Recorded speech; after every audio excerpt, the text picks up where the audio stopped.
Hey everyone, and welcome back to the channel. Today, we're diving into a topic that so many of you have asked about.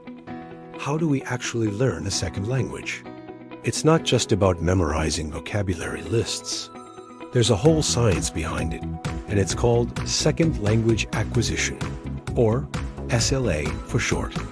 Whether you're struggling with Spanish, trying to tackle Thai, or mastering Mandarin, understanding this process can totally change your learning game.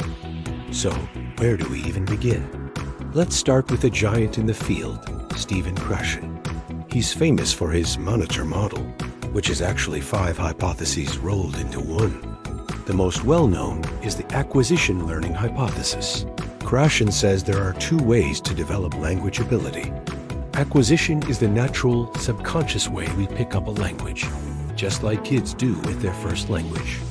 Learning, on the other hand, is the formal, conscious process of studying grammar rules and vocabulary in a classroom.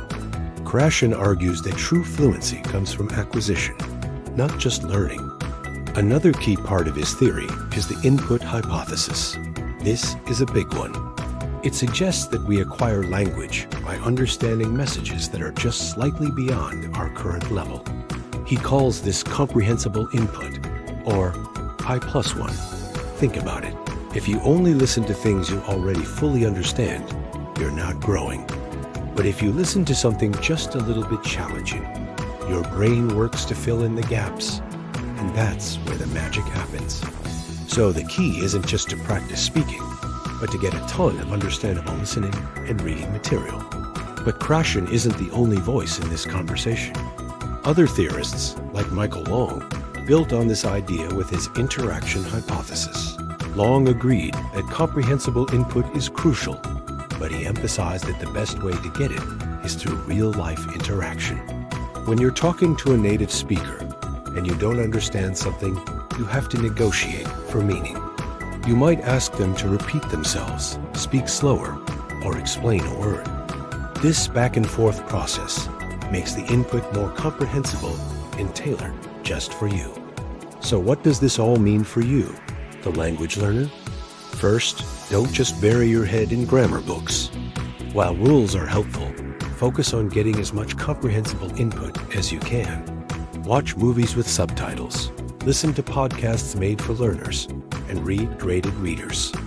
Second, don't be afraid to talk. Find a language partner or join a conversation group.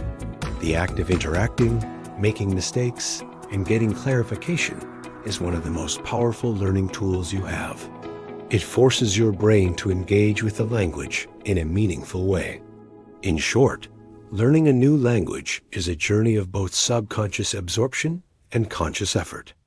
By surrounding yourself with the language and actively using it to communicate, you're tapping into the very mechanisms that are designed to make you fluent. I hope this gives you a clearer picture of how second language acquisition works.